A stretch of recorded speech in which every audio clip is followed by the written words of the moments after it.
पुणे रे राहुल गांधी को छात्र की गूंज कार्यक्रम पूरा खबर छात्र छात्री स्वर कौन रही राहुल गांधी कौन कही वीडियो को स्किप न करी खबर को शेष जाए देखु। नमस्कार दर्शक बंधु, Zee TV Bharat Odia digital news channel को आपण को स्वागत करुच्ची मु रामदास। त्रिवेणी संगम भली आज देशर युववर्ग एवं राजनीति एकाठी होइछन्ति। महाराष्ट्र सांस्कृतिक और शिक्षा सहर पुणे कांग्रेस सांसद तथा विरोधी दल नेता राहुल गांधी पुणे रे छात्र की गूंज बा छात्रों स्वर कार्यक्रम माध्यम देशर हजार हजार युवक शिक्षार्थी और परीक्षार्थी सीधा सड़क आलोचना कर मुख्य मुद्दा कौन रही राजनैतिक भाषणबाजी नथिला थिला युववर्गों सह वार्तालाप और समस्यार समाधान। समारोह राहुल गांधी प्रथम इंग्राजी भाषा रे शुभारंभ करथिले। आदर्श नारी झियो पत्नी माता को नहीं सूचना देथिले। सुनंतु राहुल गांधी का स्वर। Not to tell you what I think, not to talk politics to you, but more to allow you to express yourself, to say what you feel, to say what you think. And what I've done is I've put a little framework, some ideas to allow you to think, express yourself. And we'll discuss some of these ideas with young ladies from the crowd this evening. So I'd like to first of all start by welcoming everybody. सबका मैं यहाँ स्वागत करता हूँ और पहली बार शायद मुझे बॉयज कम दिख रहे हैं या दिख ही नहीं रहे हैं और लड़कियां दिख रही हैं। The idea behind this evening is, as is written over there, break the cage. I'd first like to remind you of one thing. Can I do that? Now, all of you in your lives must have been told many things, nice things, bad things. Many of you must have felt scared. You feel scared sometimes on the street. You do. But I want you to remember one thing. If there's one thing that you remember from this evening, it is this: that every single one of you is unique in this universe. If I was to look for any one of you, I will not be able to find a replica of that person. You are unique, you are special, you're individual, and you have your own dream, your own vision for your life. Am I right or am I wrong? I'm right. Many times people ask me, sir, and I'd like to listen to you. Hello, थोड़ा sir. आपका opinion सुनना है। थोड़ा परिचय कीजिए अपना। Yes. Hello, I am Advocate Rama Prasad Zavre. I have recently graduated. I'm a lawyer and I will be pursuing masters after this. I have noticed in the last 5 years that I spent taking my degree that women in my field are subjected to such stereotypes that my classmate would not be.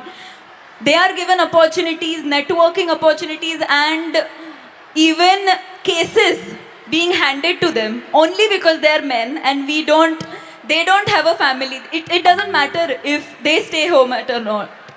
Also, I have heard from my senior that it is a waste spending money on my LLM only because after a few years I won't be practicing and I will be raising a family, and it's really sad to see that my degree is just diminished to a point in my biodata.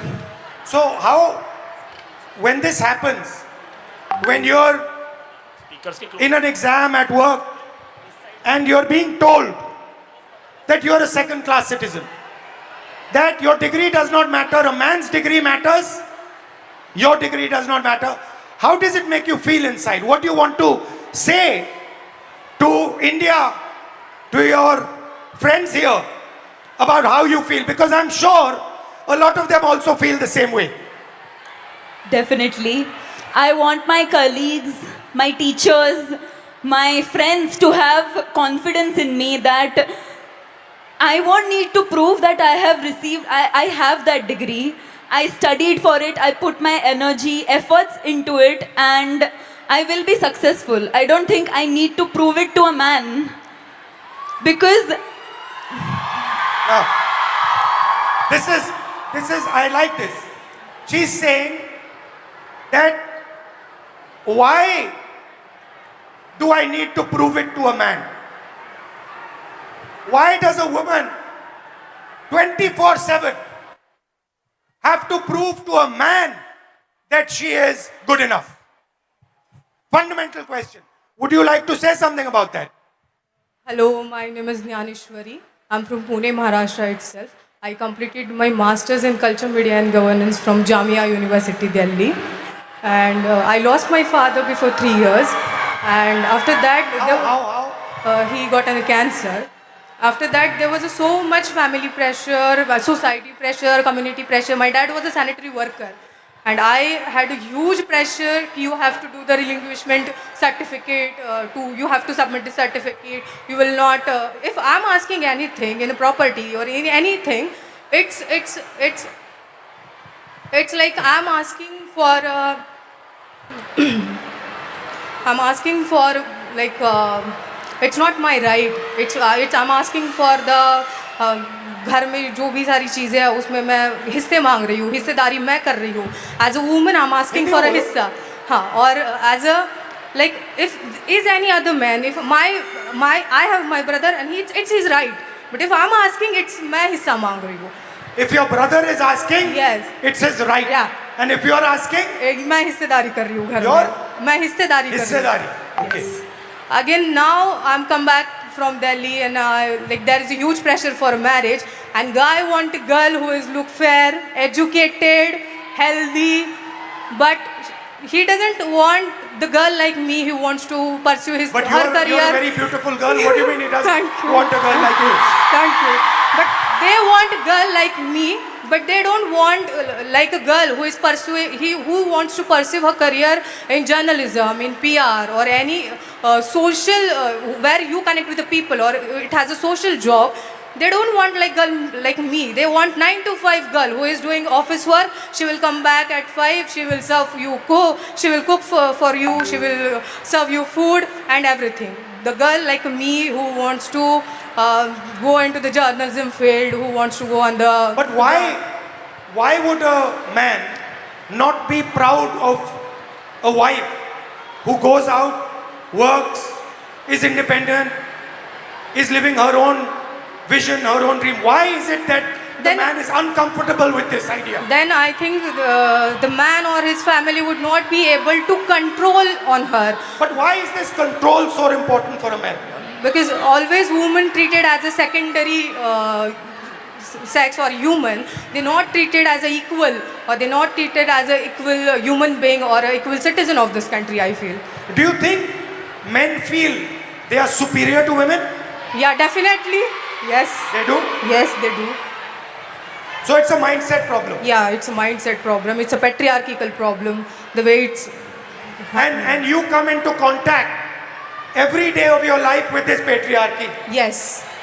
The roads are controlled by the patriarchy, Yes. right? Yeah. The businesses are controlled by the patriarchy. The school education system is controlled by the patriarchy. There is a caste hierarchy. Yeah. So how do you feel about this? Like, I just wanted to treat my education, or I wanted to look at my education it's a dignified thing. I wanted to treat myself as a human being, not as a secondary person or the citizen of this country. Do you get angry every day, every Get angry night. that what is Yes, going yes. on? How is this Yes. happening? Yes, every day I got angry. Every night I started thinking about this, ki how it's like this. I'm educated. I completed my masters in Jamia. Still, I'm facing this. I'm an educated one. Still, I have to face this every day, every night, in every table conversation. It's every time. It's like, oh, you are the girl. You will You get. are? You are a girl, you will get everything. It's not about ki, oh, okay, you are educated, you have your own dreams, you have your own ideology, you can think, you have your own thoughts. It's not never like this. It's always like you are a girl, you are good looking, so any man will get married to you and you will have a good life. Right. Yeah. Well, thank you. Yes. Thank you. Nice to meet you. Thank Thank you you. so much. Thank you, sir. So, we came up with an interesting word, control. Do you feel that society tries to control you, men try to control you? In everything that you do? So, here is a trap. And there are 4 methods of control. And I want to understand from you, have I got this right or have I got this wrong? The first method of control, violence. Second method of control, disrespect. Time is used against you, and in every single sphere of life, in some way or the other, men and the system is trying to control you, make sure that you do exactly what it wants. Agreed? And very interestingly, this oppression is disguised as concern. Ki we are very concerned about you. That is why we need to control you. Yes? Okay.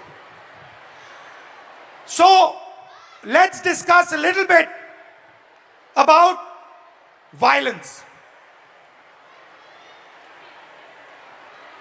Let's discuss a little bit about violence.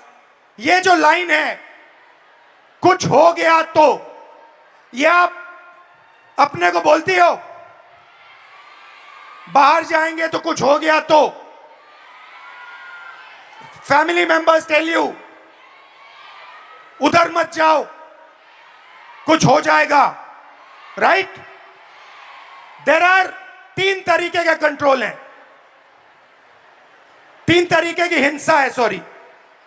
एक तो direct है। मैंने आपको पहली photo दिखाई, उसमें मैंने कहा कि 70 crore journeys are there. First thing to understand is before they are born, पैदा होने से पहले हर साल 4.5 लाख लड़कियों की हत्या होती है. That is the first violence, पहली हिंसा. दूसरी हिंसा हरासमेंट. इस भीड़ में से 80% लड़कियों को कहीं ना कहीं हरास किया गया है, राइट? सड़क पे, बस पे, रेस्टोरेंट में, स्कूल में, कॉलेज में 80% महिलाओं को हरासमेंट किया जाता है. तकरीबन 30%, 29% महिलाओं पर फिजिकल वायलेंस होती है. घर में, सड़क पे मारा जाता है, धमकाया जाता है, पीटा जाता है. और फाइनल आंकड़ा अनबिलीवेबल, 100 में से 6 महिलाओं को हिंदुस्तान में रेप किया जाता है. 100 में से 6 महिलाओं को हिंदुस्तान में रेप किया जाता है. यह हुई direct physical violence. Violence of opportunity, 50% महिला एजुकेशन या काम को रिजेक्ट करती हैं सेफ्टी के कारण. हिंसा से बचने के लिए 50% महिला एजुकेशन बंद कर देती हैं या फिर जॉब छोड़ देती हैं। और आखिरी फाइनेंशियल हिंसा क्यों? क्योंकि अगर आप एक महिला हो, एवरेज हिंदुस्तान की महिला को हर साल सेफ्टी पे 17,500 रुपए एक्स्ट्रा खर्च करने पड़ते हैं। ज्यादा कितना ज्यादा? इसका डबल। तो 3 तरीके की हिंसा है, एक तो डायरेक्ट हिंसा, एक फाइनेंशियल हिंसा और एक अपॉर्चुनिटी का कारण। तो पहला इंट्रैपमेंट है हिंसा। अब आपकी सुनेंगे। Welcome. What's your name? Tejaswini. नमस्कार, कैसे नाम? सुचित्रा। मैत्री। हाँ? मैत्री।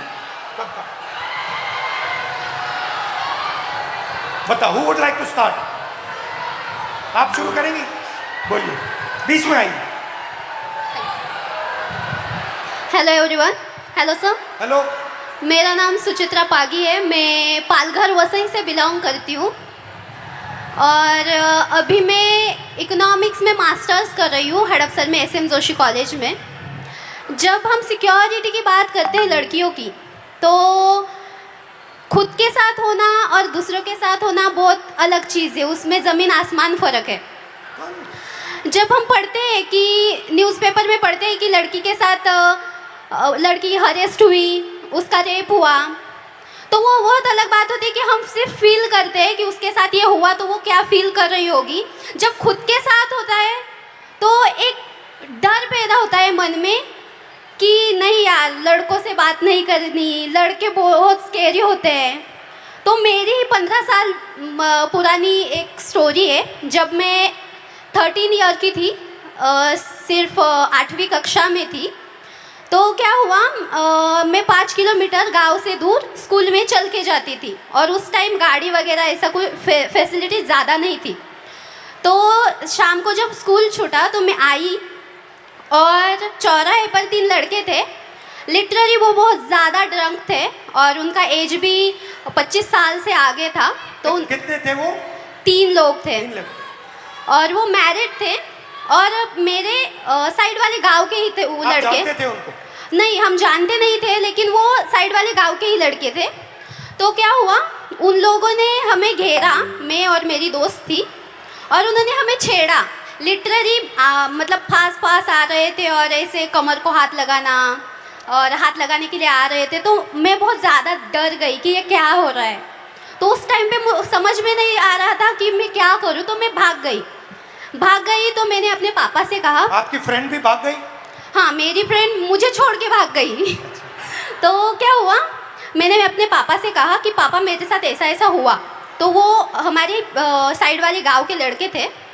तो पापा ने क्या कहा कि हम कंप्लेन करेंगे, पुलिस स्टेशन में कंप्लेन करेंगे, लेकिन मैं नहीं आऊँगा, मम्मी को लेके जाओ। तो मैं मेरी मम्मी को लेके गई। क्यों?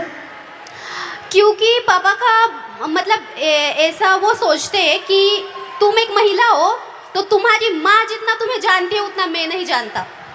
तो जब एक लड़की पर बात आती है तब पापा भी माँ को आगे रखते हैं। तो हम पुलिस स्टेशन गए और कंप्लेन की और उनको शिक्षा मिली। उनको बहुत मारा गया, पीटा गया। उनको मारा? हाँ, उन लड़कों को मारा गया, पीटा गया। उसके बाद ना कि मेरे घर वाले, मेरा पूरा गांव मेरे अपोजिट खड़ा हुआ कि ये लड़की है और इसके साथ ऐसा ऐसा हुआ है, तो इसे पढ़ाओ मत, इसे घर में रखो और पढ़ाओ मत, क्योंकि इज्जत चली गई। तो इज्जत चली गई? हाँ। तो पापा ने कहा कि नहीं, मैं मेरी बच्ची को पढ़ाऊंगा, और उन्होंने मुझे पढ़ाया, बल्कि पुणे में भेजा। और मैं बहुत ज़्यादा डरी हुई थी कि मेरे साथ ऐसा ऐसा हुआ था, तो अब पुणे में भी वैसा ही ना हो। तो मैं 2022 में पुणे में आई। तो जब मैं लाइब्रेरी से आई हॉस्टल में, तो बस PMPL में बहुत ज़्यादा भीड़ थी और मैं गिरने वाली थी, तो एक लड़के ने मेरा हाथ पकड़ा, मुझे खींचा और स्टेबल किया। और आगे एक महिला खड़ी थी, उसके बीच में मैं और आगे मेरे पीछे वो लड़का खड़ा था। तो लिटरली उस लड़के ने मेरे कमर के इस कोने से लेकर इस कोने तक में हाथ लगाया और मुझे पीछे खींचा और मैं डर गई। मैंने तुरंत में पीछे मुड़ी और उसके कान के नीचे बजाया और वह सिचुएशन ये थी सर कि वहाँ पर जो लड़कियाँ थी वो कुछ नहीं बोली। और अब जब मैं स्टेबल हुई कि अब नहीं, मेरे साथ ऐसा नहीं होगा, तो अभी रिसेंटली पिछले वीक में मैं अपने घर से वसई से पुणे आई। पुणे स्टेशन से ट्रेन पर मैं उतरी और वहाँ पर एक ड्रंक आदमी था, वो सामने से आया और लिटरली मेरे यहाँ पर ब्रेस्ट के नीचे छुआ उसने। तो मैंने उसके हाथ को पकड़ा और उसे मारा। वहाँ भी महिलाएं थी, वहाँ पे भी लड़कियाँ थी, महिलाएं थी, लेकिन वहाँ भी उन्होंने कुछ नहीं बोला। मतलब ऐसी सिचुएशन है हमारे इंडिया में, महाराष्ट्र में, कि लड़की के साथ ऐसा होता है तो भी कुछ लड़के होते हैं, लड़कियाँ होती है, वो अपने बहनों की तरफ नहीं बोलती, वो सिर्फ तमाशा देखती रहती है। तो मुझे यही सबसे बोलना है कि बहनों भाइयों प्लीज़ सपोर्ट करो और अपने सामने कुछ ऐसी सिचुएशन आ रही होगी तो प्लीज़ सपोर्ट करो और उसको बचाओ। मेरे साथ जो हुआ वो किसी लड़की के साथ नहीं होना चाहिए। और मैं बताना चाहूँगी सर कि अभी जो मेरे साथ जो इंसिडेंट्स हुए, तो मैं बहुत ज़्यादा डरती हूँ लड़कों से। मेरे मन में एक डर बैठा हुआ है कि लड़के सब ऐसे ही होते हैं, लेकिन आई एम सॉरी टू से बट सारे लड़के ऐसे नहीं होते ना। Thank you.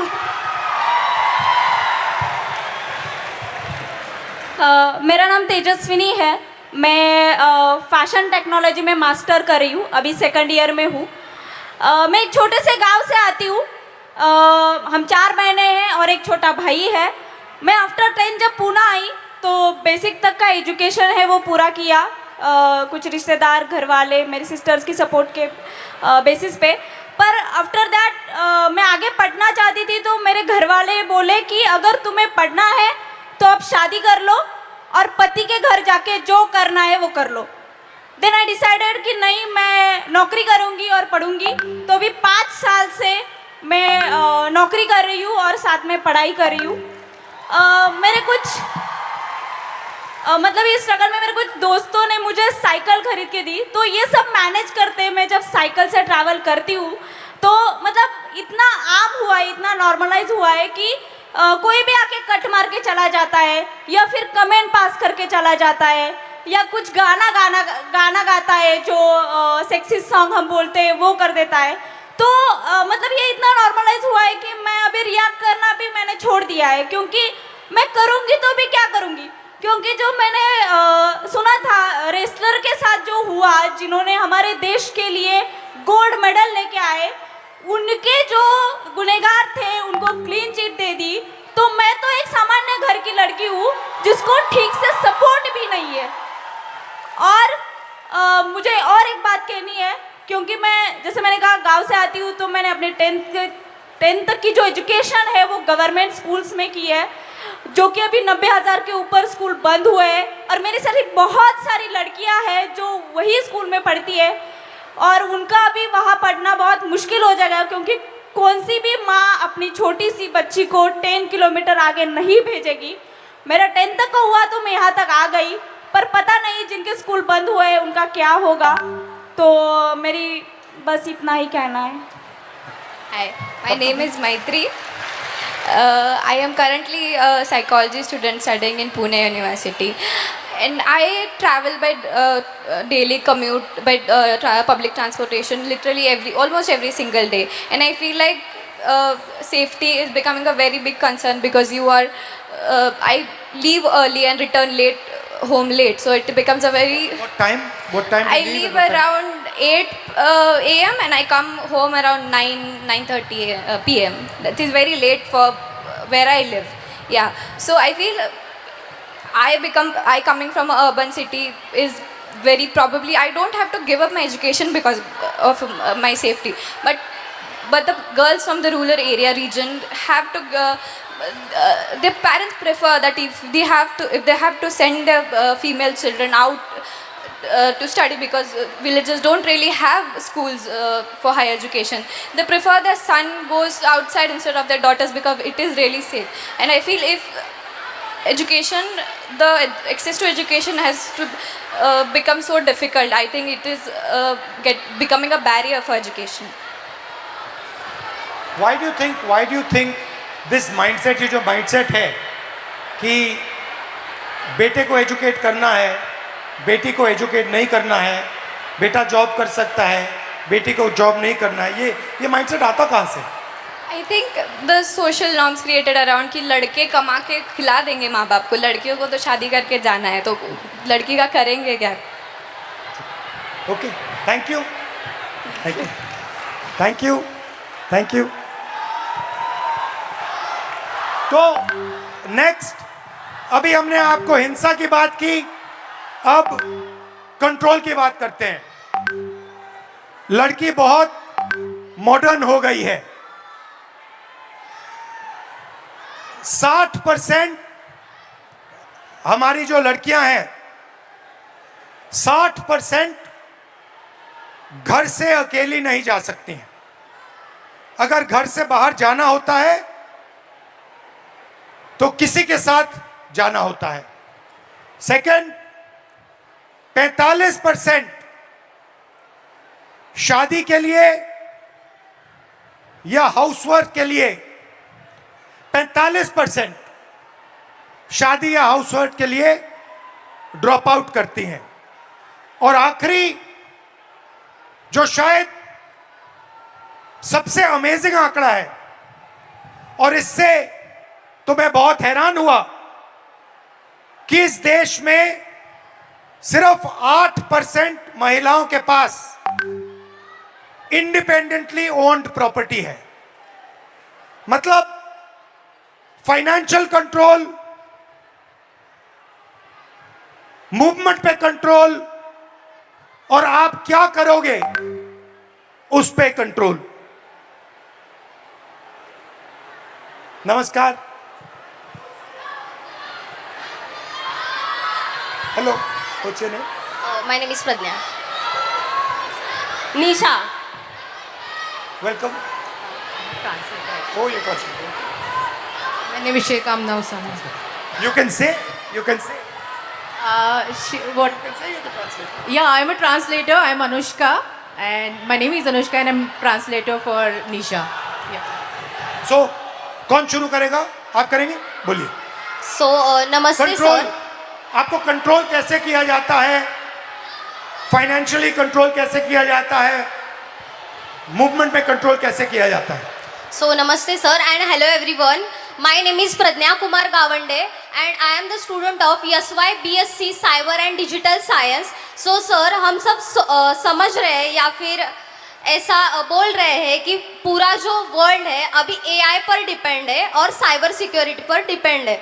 तो मुझे पहले से ही साइबर सिक्योरिटी ये कोर्स करना था, बट ये कोर्स गवर्नमेंट कॉलेजेस में अवेलेबल नहीं है और पुणे के रेपुटेड कॉलेज की फ़ीस अराउंड 3 लाख मतलब एनुअल फ़ीस है सर ये, जो कि मैं अफोर्ड नहीं कर सकती। मेरे पापा ड्राइवर है और मम्मा हाउसवाइफ है मेरी, मुझे एक छोटी बहन भी है और इसके अलावा मैं बच्चों को इवनिंग ट्यूशन्स वगैरह पढ़ाती हूँ। क्लिनिक में एज अ रिसेप्शनिस्ट में काम करती हूँ, जिससे मेरा ट्रैवलिंग वगैरह मैनेज हो जाता है। तो मैंने मेरा डिसीजन चेंज करके दूसरे कॉलेज में एडमिशन लिया, जहाँ पे मुझे साइबर सिक्योरिटी स्कॉलरशिप के साथ नहीं मिल रहा था, तो मैंने दूसरा कोर्स ले लिया, cyber and digital science. So sir, मैं क्विक हिल फाउंडेशन की तरफ से साइबर अवेयरनेस करती हूँ और मुझे बच्चों की प्रॉब्लम्स ये समझ आ रही है, महिलाओं की प्रॉब्लम्स ये समझ में आ रही है कि एआई के द्वारा उनके फ़ोटोज़ बहुत अश्लील मतलब वे से एडिट करके उनको डिमांड की जा रही है कि अगर आप मुझे इतने पैसे नहीं दोगे तो मैं आपके फ़ोटोज़ सोशल मीडिया पर डाल दूँगा। और इसका सोल्यूशन सिर्फ और सिर्फ साइबर सिक्योरिटी जो वॉरियर्स जो साइबर वाले हैं उनके पास है।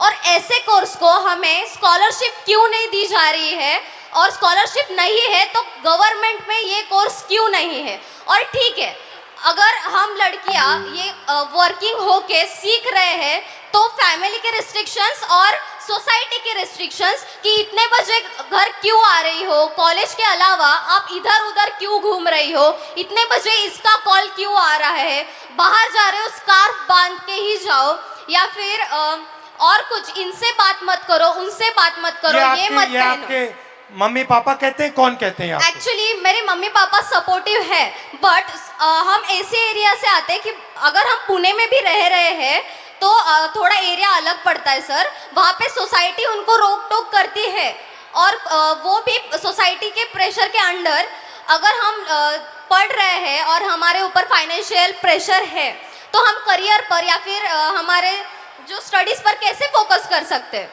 और दूसरी बात ये है कि अगर हम काम कर रहे हैं तो हमें ये सब रेस्ट्रिक्शंस, ठीक है अगर मैंने माना कि ये हमारे सेफ्टी के लिए है, बट ये तो डायरेक्टली हमारे फ्रीडम पर वार हो रहा है। मैं नहीं चाहती कि मुझे एक स्पेशल फेवर वगैरह मिले, बस मुझे एक फेयर चांस चाहिए सीखने का और खुद के पैरों पर खड़े होने का। Very that's good. It, thank you sir. Thank you.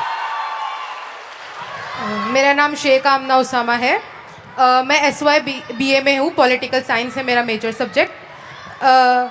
मैं भिवंडी से आती हूँ और मैंने देखा है भिवंडी में नॉट ऑल बट कुछ पेरेंट्स ऐसे हैं जो सिर्फ अपनी बच्चियों को इस वजह से नहीं पढ़ा रहे क्योंकि वो लड़कियाँ हैं। उनको यही बोला जाता है कि अरे तू लड़की है, पढ़कर क्या करेंगी।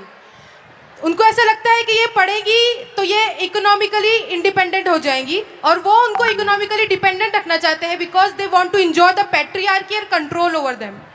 उसके अलावा सेकंड थिंग ये कि my parents are very supportive. उन्होंने इतना कुछ होने के बाद भी मुझे बहुत सपोर्ट किया है और पुणे पढ़ने के लिए भेजा। पुणे में मैं एक UPSC एस्पिरेंट हूँ, तो मुझे क्लासेस जाने के लिए, कोचिंग क्लासेस जाने के लिए मैं पब्लिक ट्रांसपोर्ट का यूज़ करती हूँ। पब्लिक ट्रांसपोर्ट में भी लड़कियाँ इतना अनसेफ फील करती है कि कभी कभी ऐसा होता है कि अगर आप बस में चढ़ो और कोई आदमी के पास एक सीट खाली है बस की, तो आपको 10 मरतबा सोचना पड़ता है कि मैं बैठूं या मत बैठूं, मैं रुकूं कि कोई महिला के बाजू में सीट खाली हो जाएंगी, मैं उधर जाके बैठूं। तो ये सीट मिलने के बाद भी बैठने के लिए 10 मरतबा सोचना पड़ता है। सेकेंड थिंग, जब हम देखते हैं कि बस बहुत ज़्यादा फुल है, हद से ज़्यादा रश हो गया है, तो भी सोचना पड़ता है कि अरे जाए या मत जाए, कोई छेड़ देगा, कोई बैग टच कर लेगा, तो ये एक टेंशन रहता है। इसका अपोजिट, अगर बस पूरी खाली है तो भी जाने से डर लगता है। मतलब आपको क्या करना है, आपको भरी हुई बस में चढ़ना नहीं है, आपको खाली बस में चढ़ना नहीं। मतलब हमने पब्लिक ट्रांसपोर्ट को भी ऐसा बना दिया है ना कि गर्ल्स को सेफ फील ही नहीं होता है। तो मैं गर्ल्स से भी और बॉयज़ से भी कहना चाहूँगी कि अगर आपकी वजह से लड़कियाँ अनसेफ फील कर रही है तो आप ही का काम है कि उनको सेफ भी फील कराए। अगर किसी के साथ ये होता हुआ देखें तो प्लीज़ उसके अगेंस्ट में आवाज़ उठाए, एक दूसरे को सपोर्ट करें, बिकॉज हम ये नहीं चाहते कि हमें बहुत ज़्यादा अपॉर्चुनिटी चाहिए, बट जितना हमारा राइट है इक्वल अपॉर्चुनिटी हम भी डिजर्व करते हैं। हेलो राहुल जी, मैं आपको सबसे पहले बताना चाहूँगी कि मैं सुबह से मुझे बहुत बुखार है, लेकिन उसके आगे की बात ये है कि मैं जो मांजरे में पिछले 10 दिनों से भूख हड़ताल चल रहा है, जो मेरे भाई बहन जो अनशन पर बैठे हैं वहाँ से मैं आई हूँ। तो मुझे कहाँ बैठे हैं? मांजरे में, पुणे में ही। अच्छा, और क्या कारण क्या है? जो हमारी मांगे है वो इसमें लाई है, मैं आपको आगे बोलो। तो हमारी मांग है कि हमें शिक्षा चाहिए, और मैं आपको मराठी में समझाऊंगी ताकि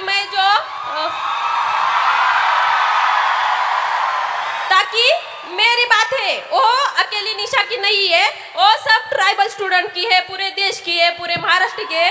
इसलिए मैं आपको मराठी में बात करके बताऊंगी। आम्ही जे उपोषणासाठी बसलेलो आहोत, आमचे भाऊ आणि त्याच्यामध्ये आमच्या 2 बहिणी देखील बसलेल्या आहेत, आणि त्यातलीच एका बहिणीची तब्येत खूप नाजूक झाली, तिला आज हॉस्पिटलमध्ये नेलंय।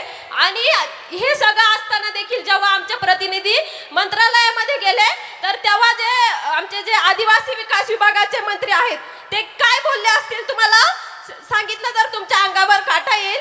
ते म्हणतात सॉरी शकत नाही हे सीएम चाहतात ते. मग तुम्ही जर आदिवासी विद्यार्थ्यांच्या विकासासाठी तिथं बसले तर तुम्ही जर तिथं आमच्या विकासासाठी बसल्यात आणि तुम्ही जर आमचा विकास साधू शकत नाही तर तुमचा तिथं बसण्याचा अधिकार नाही हे मी आज ठणकावून सांगते. आणि दुसरी गोष्ट म्हणजे मी अजून एक सांगेल की ज्या आमच्या भागामध्ये ज्या आश्रमशाळा असतात तिथं जे सेंट्रल किचन पद्धत लागू केले, जसं की एका ठिकाणी जेवण बनणार आणि ते 70-80 किलोमीटर लांब घेऊन जाणार आणि त्यामुळे ते जेवण खराब होतं, त्यामुळे विषबाधा होते आणि विद्यार्थी आताच एक गोष्ट झाली गडचिरोलीमध्ये, कारण आदिवासी ज्या आश्रमशाळा आहेत त्याच्यामध्ये बेडची सुविधा नाही आहे, पिण्याचं पाणी देखील नाही आहे. त्याच कारणामुळे गडचिरोलीमध्ये विद्यार्थ्यांनी झोपेत असताना त्यांना मण्यार सापाने दंश करून 3 विद्यार्थी मेले आणि 3 विद्यार्थी अजूनही हॉस्पिटलमध्ये आहेत. तर आमची मागणी अशी आहे की त्या विद्यार्थ्यांच्या पालकांना ॲटलिस्ट 1 कोटीची तरी मदत करा आणि ह्या सरकारने त्यांची मदत 4 लाखांवर मोजलेली आहे. तसंच आमचं त्यांना एक म्हणजे मागणं आहे की ज्या आमच्या आदिवासी विद्यार्थिनी असतात, तुम्ही जर पाहिलं ते जे आदिवासी हॉस्टेल आहेत ते जे शहरं आहेत जसं की पुणे, मुंबई, तर जे पुण्याचा जो सेंट्रल भाग आहे तिथं नाही आहेत. मांजरी, कोंढवा और इस वजह से जो हमारा शिक्षण है, हम जो पढ़ते हैं वो पढ़ने के लिए टाइम ही नहीं रहता क्योंकि 4-4 घंटे हमें वहाँ जाने आने में ही लगते. तर ह्या सगळ्या मागण्या घेऊन आम्ही मागच्या 10 दिवसापासून उपोषणासाठी बसलोय. तर माझी तुम्हाला विनंती आहे की मी तुम्हाला जे आता निवेदन दिलं आहे त्याचा विचार करून तुम्ही आमच्या आदिवासी विद्यार्थ्यांसाठी काहीतरी करून आमचा मागणं सोडवण्याचा प्रयत्न कराल. थँक्यू. तो बताओ ओके इन्होंने अपने कुछ मुद्दे आपको लिए लाए हैं. तो पहला पॉइंट ये है कि आदिवासी कम्युनिटी से वो बिलोंग करती है और आदिवासी डिमांड्स के लिए इनके काफ़ी भाई बहन सारे उपोषण पे पिछले 10 दिनों से पुणे में ही बैठे हैं. क्या मेन डिमांड क्या है? इनका डिमांड एक बार प्लीज़ आप फिर से मेन डिमांड क्या है? मेन क्या डिमांड जो ट्राइबल जो डिपार्टमेंट है उसने जो GR लागू किया है, जैसे कि जो हॉस्टल में नियमावली होगी वो उसमें लिखा है कि हम म्हणजे 13 साल तक ही पढ़ सकते हैं कि 13 साल तक ही हम हॉस्टल में रह सकते हैं. और फर्स्ट डिमांड ये है उनकी कि ये जिस ट्राइबल हॉस्टल्स में ये रह रही है वहाँ पे ऐसा रूल है कि वो सिर्फ 30 ईयर्स तक ही वहाँ पे रह सकती है. आफ्टर दैट ये सरकारी हॉस्टल है? हाँ, ट्राइबल कम्युनिटी का जो हॉस्टल होता है वो सभी सरकारी होता है. और ये सारी डिमांड्स ये लोग सीएम के पास लेके गए और वहाँ से उन्हें बताया गया कि सॉरी हम कुछ नहीं कर सकते हैं. अच्छा. हाँ, तो उनका कहना है कि फिर अगर आप कुछ नहीं कर सकते हो तो आप बैठे क्यों हो कुर्सी पर. और आप क्या चाहती हो, किस एज तक उसको करा जाए? ज़्यादातर 35 एज तक भी हम म्हणजे आम्ही जरी आम्हाला 35 वर्षासाठी पण 35 वर्षापर्यंत जरी दिलं तरी ठीक उनको आहे. 35 ईयर्स तक हॉस्टल मिलना चाहिए. 35 इयर्स हो जाएगा तो खुश हो जाओगी?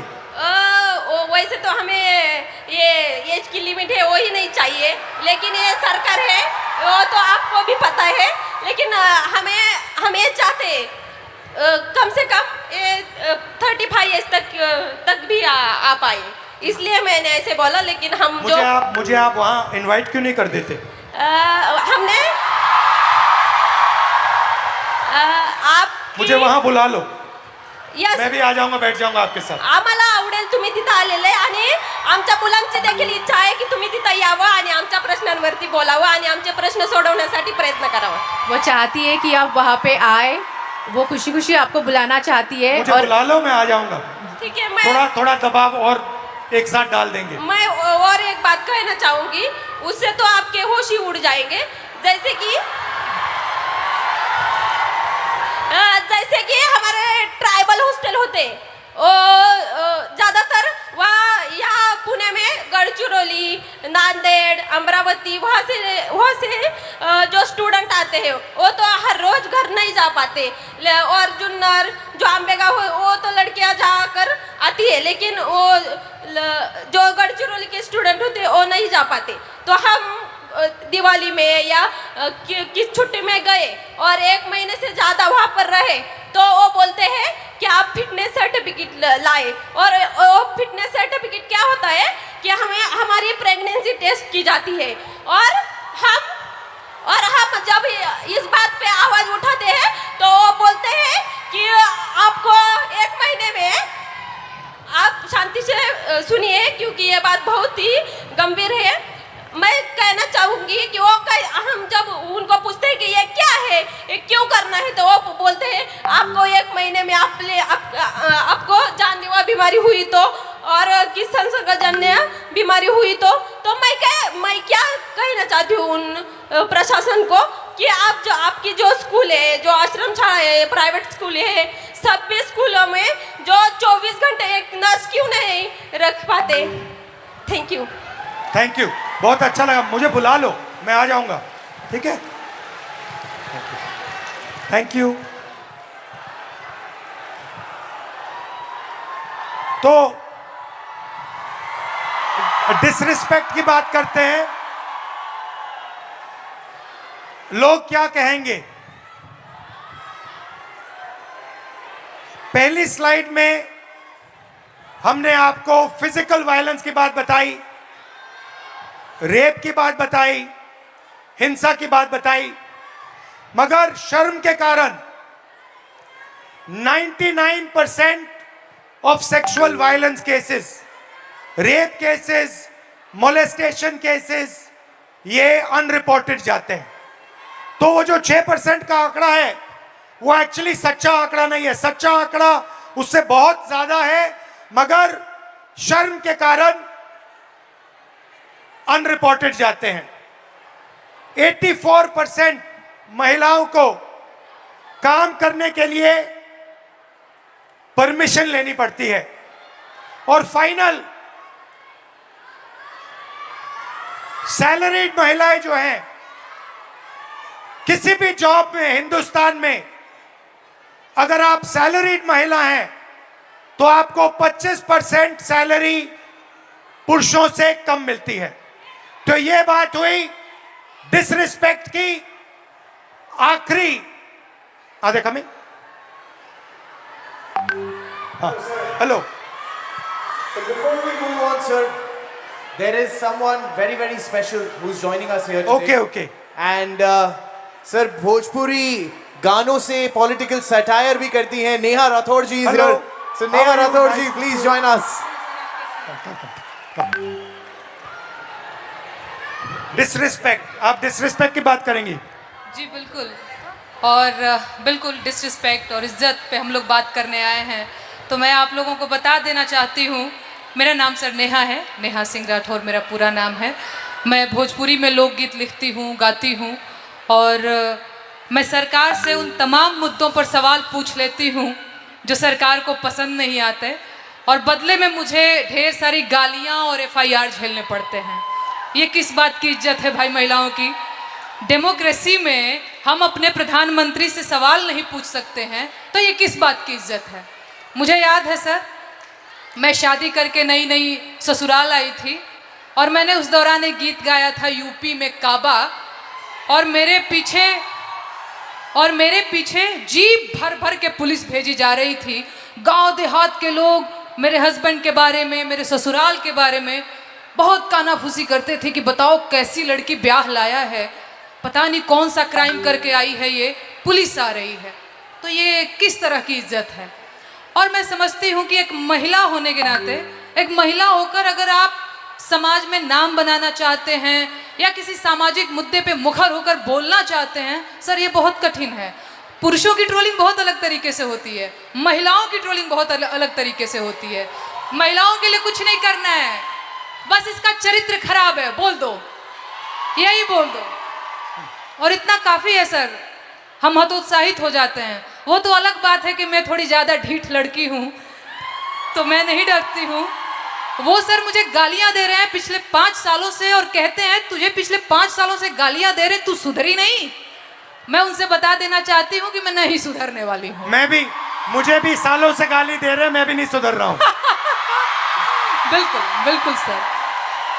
मुझे याद है सर, एक और अगर समय हो तो मैं एक गीत सुनाना चाहूँगी सर, अगर समय हो तो, क्योंकि मैं भोजपुरी के लोकगीत लिखती गाती हूँ।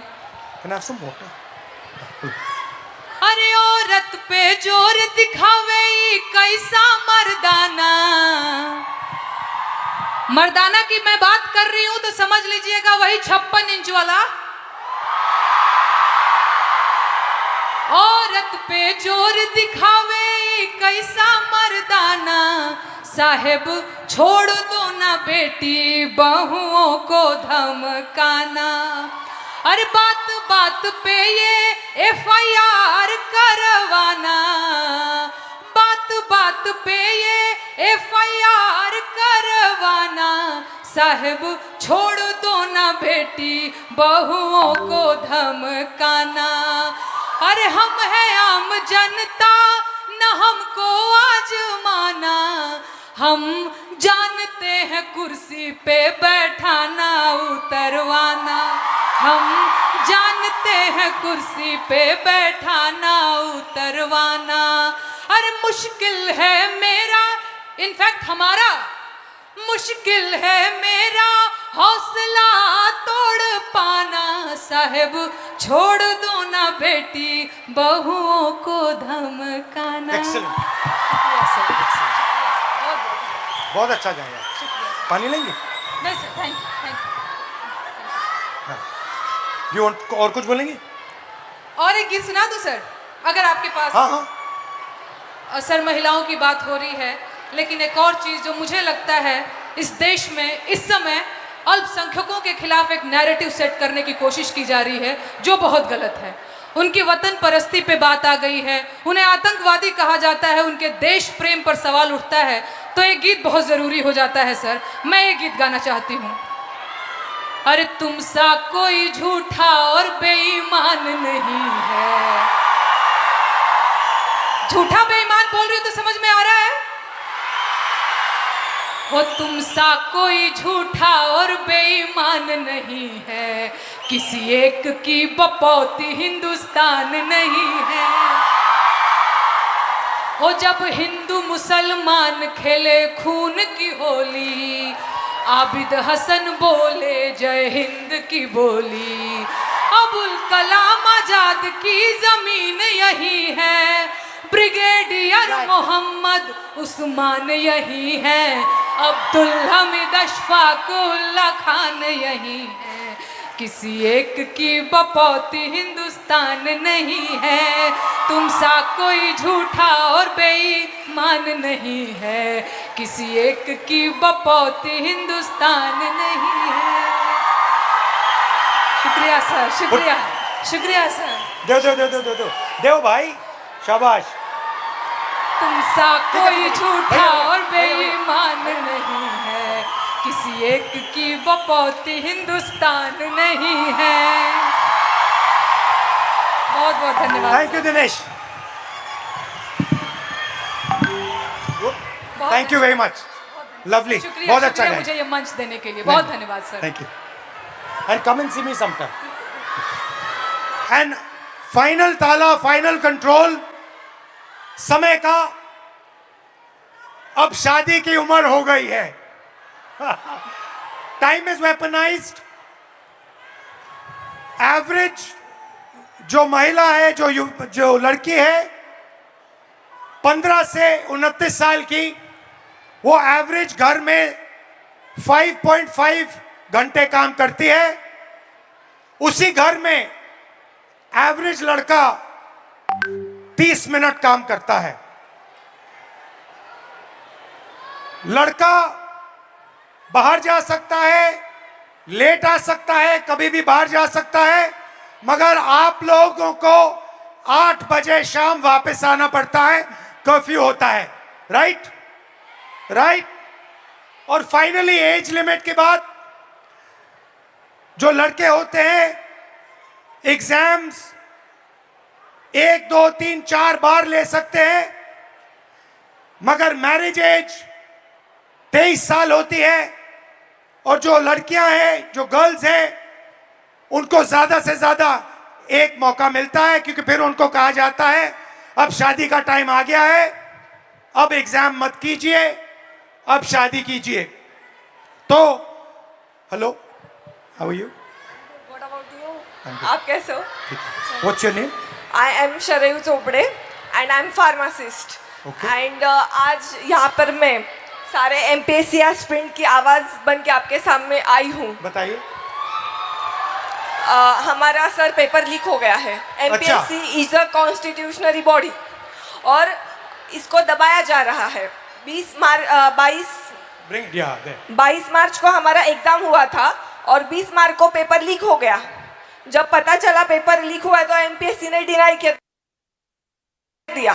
फिर FDA कमिश्नर और MPSC को खुद जाके हम मिले, ये पूरा वायरल हो गया। तब सिर्फ कंप्लेंट की है, अभी CID के पास गया है और अभी उसको दबाया जा रहा है। बहुत सारे ऑफिसर्स के नाम आए हैं, बहुत सारे अधिकारियों के नाम आए हैं और इसको सप्रेस किया जा रहा है।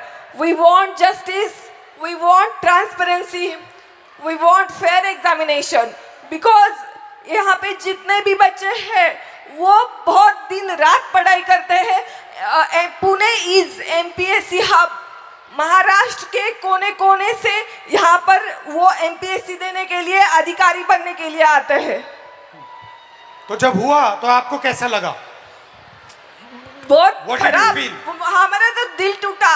एज अ वुमन हमें मैरिज का प्रेशर रहता है, घर वालों का प्रेशर रहता है, सोसाइटी का भी प्रेशर रहता है हमें।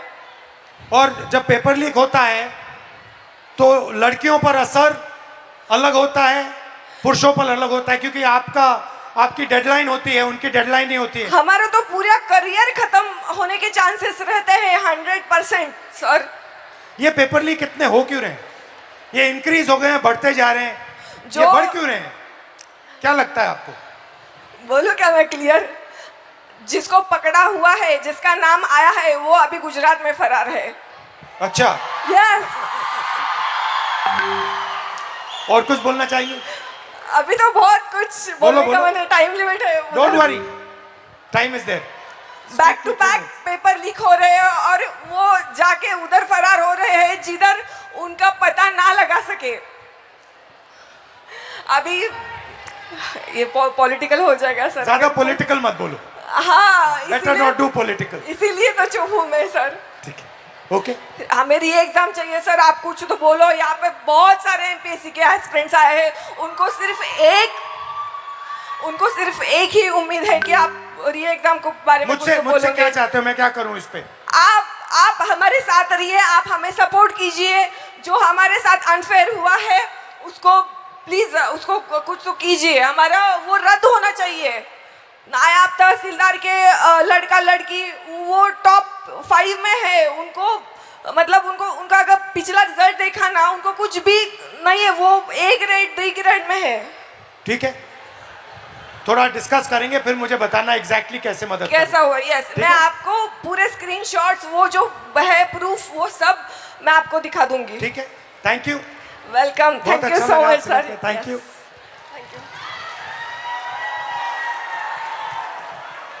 तो शुरुआत में मैंने कहा कि एक माइंडसेट है, मनुस्मृति का माइंडसेट, महिलाओं को दबाने का माइंडसेट। और मैं थोड़ी छोटी सी वीडियो आपको दिखाना चाहता हूं और फिर इसके बाद आपसे एक सवाल पूछना चाहता हूं।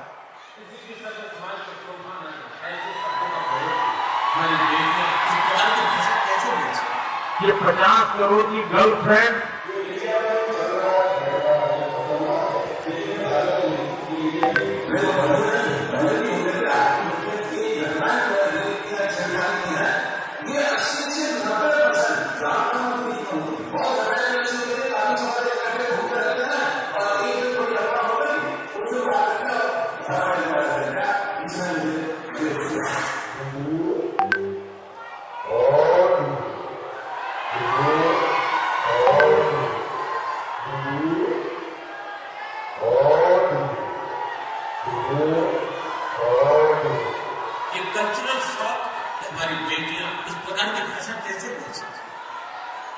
तो मेरा सवाल है और आपसे सवाल है कि जंतर मंतर में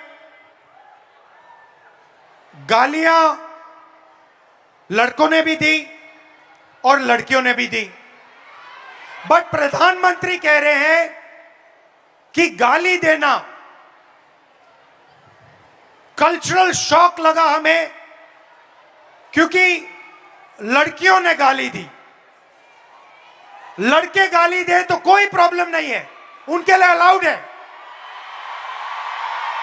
मगर अगर लड़की गाली दे तो कल्चरल शॉक है, शोभा नहीं देता। मोहन भागवत जी कहते हैं कि इंडिया में रेप होता है और भारत में रेप नहीं होता है।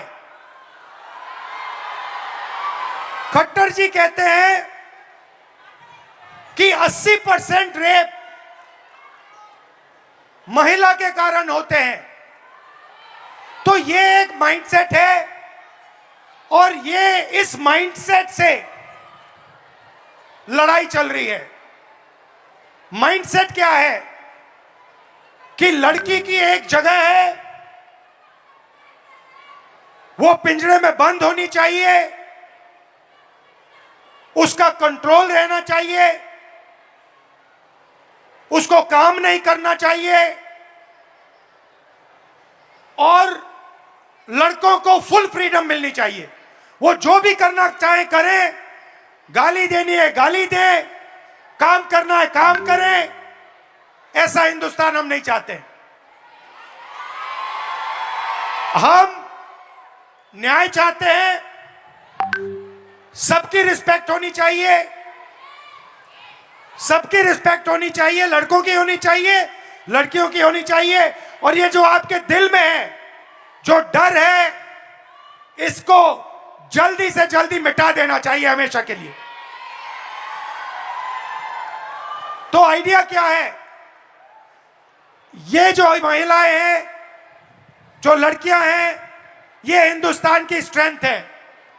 आप इस देश की फाउंडेशन हो, आप इस देश के फ्यूचर हो। आपको पेट्रियार्की दबाती है, डराती है, धमकाती है, कंट्रोल करती है। मिलकर इस पेट्रियार्की को खत्म करना है। Smash the patriarchy. And my message to you, simple message: be loud, be proud, and fight for your space in society. Hello? Huh?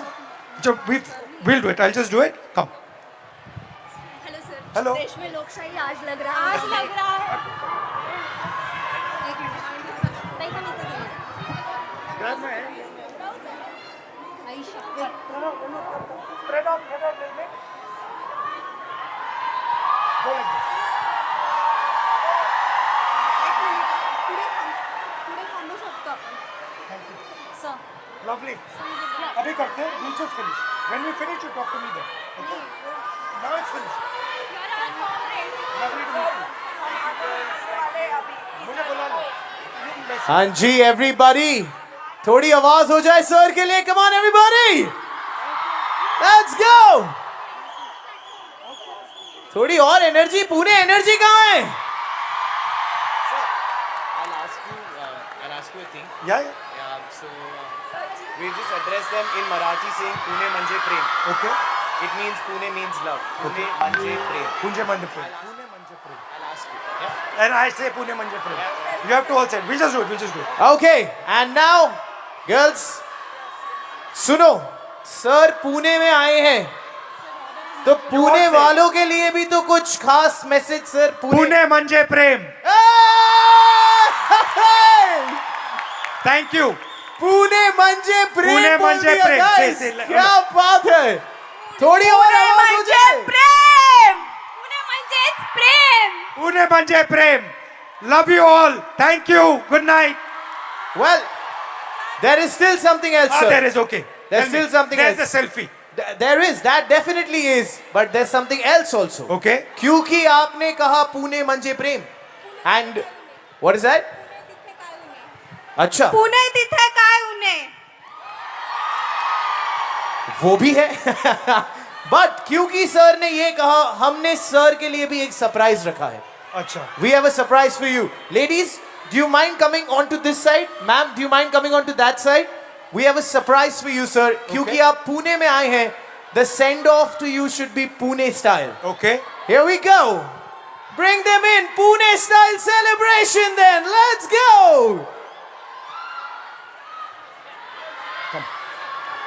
We walk out?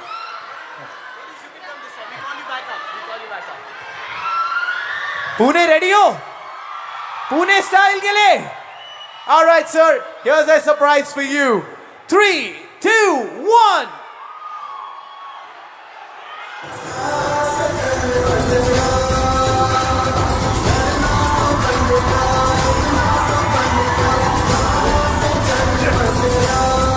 I don't have to dance. हम आग नहीं उजाला बनना चाहते हैं, हम शोर नहीं आवाज बनना चाहते हैं, हम भीड़ नहीं एक पहचान बनना चाहते हैं.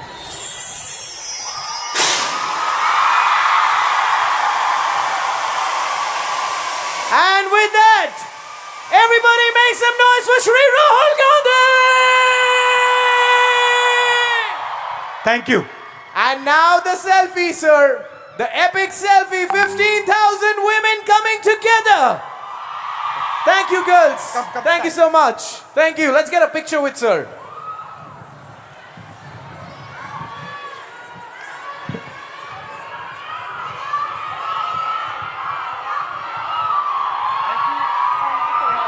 I got worried. I thought you were going to make me dance. No.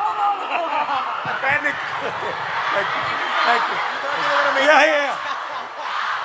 And now, Thank you. and now, सब तैयार हो जाओ सर के साथ सेल्फी के लिए everybody.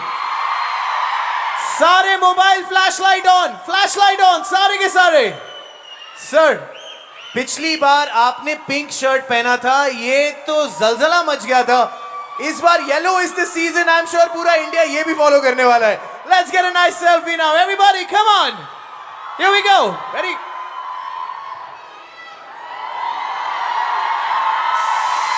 You want to press this button? Only this one. Yes, sir.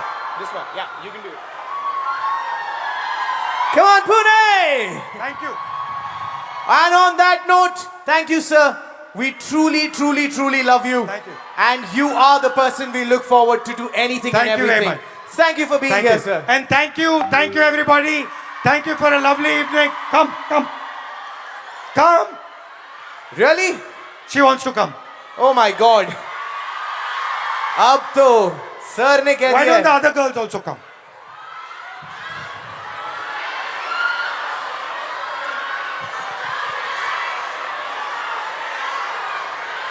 ऐसे ही नहीं कहते कि सर बड़े दिल वाले हैं. सारे आ गए. Everyone is here. Come on.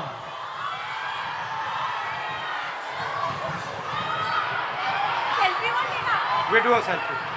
Come. Hi.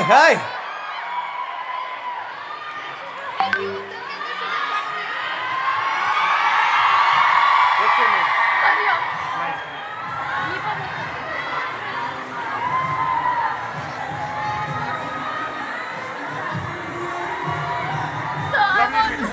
I want to talk to you about many things. I would love to meet you.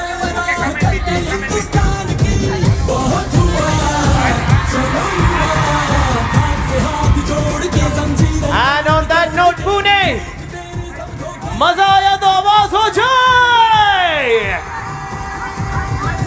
एक कल्चरल शॉक. हमारी बेटियां इस प्रकार की भाषा कैसे बोल सकती? क्या बेहतरीन दिन रहा है सारे लड़कों को वहां पे. Thank you brothers. Thank you. Good night.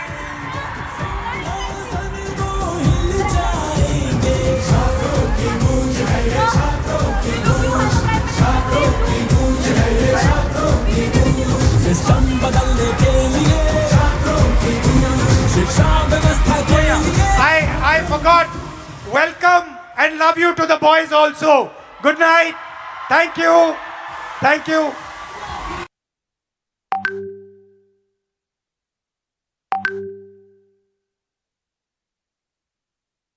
Thank you for this wonderful welcome in Pune.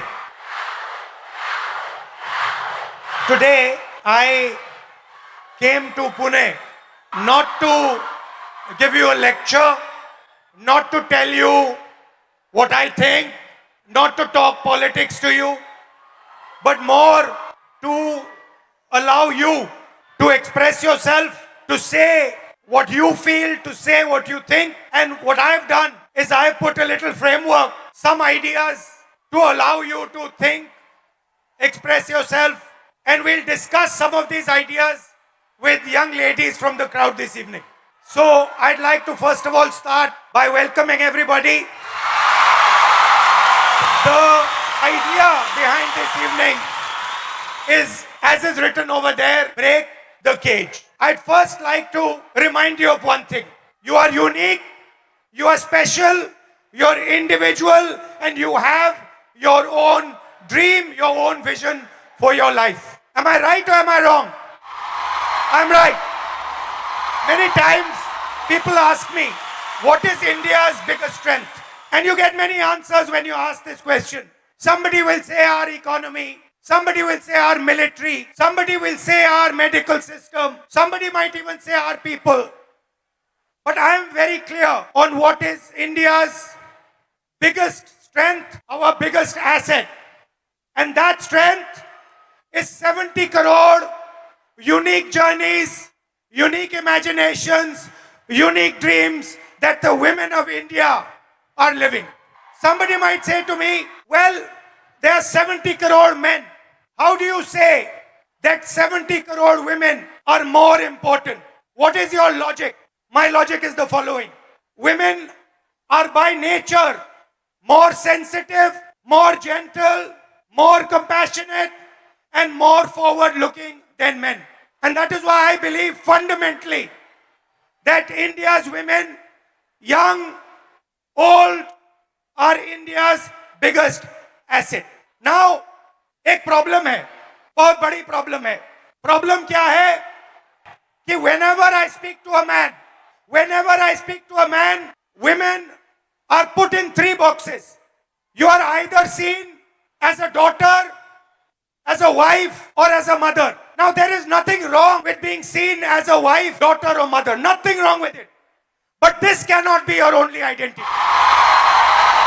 It cannot be that we have brilliant women who are doing completely fascinating and different things, who are professionals, who are sportswomen, who do multiple different things, and then the only identity that they are given by our men is these 3. Notice that every single one of those identities has a relationship with a man. And I'd like to quote over here the Manusmriti, which says clearly, in childhood, a female must be subject to her father. Meaning, the Manusmriti says, in childhood, a female belongs to her father. In youth, she belongs to her husband. When her lord is dead, she belongs to her sons. A woman must never be independent. This is a direct quote from the Manusmriti. And these words are a shame, because these words should never ever have been spoken. You do not belong to anybody except yourself. You have a relationship with your father. You have a relationship with your brother. You have a relationship with your husband. You have a relationship with your son. But you do not belong to them. You belong to yourself. How does it make you feel inside? What do you want to say to India, to your friends here, about how you feel? Because I'm sure a lot of them also feel the same way. Definitely. I want my colleagues, my teachers, my friends to have confidence in me that I won't need to prove that I have that degree. I studied for it, I put my energy, efforts into it, and I will be successful. I don't think I need to prove it to a man. Now, I like this. I lost my father before 3 years. घर में जो भी सारी चीज़ें हैं उसमें मैं हिस्से मांग रही हूँ, हिस्सेदारी मैं कर रही हूँ. As a woman, I'm asking for a हिस्सा. हाँ, और as a, like, if is any other man, if I have my brother and it's his right But if I'm asking, it's मैं हिस्सा मांग रही हूँ. There is a huge pressure for marriage, and guy want a girl who is look fair, educated, healthy, but he doesn't want the girl like me who wants to pursue his But her you're career. a very beautiful girl. What do you mean he doesn't Thank you. want a girl like you? Thank you. The roads are controlled by the patriarchy, Yes. right? Yeah. The businesses are controlled by the patriarchy.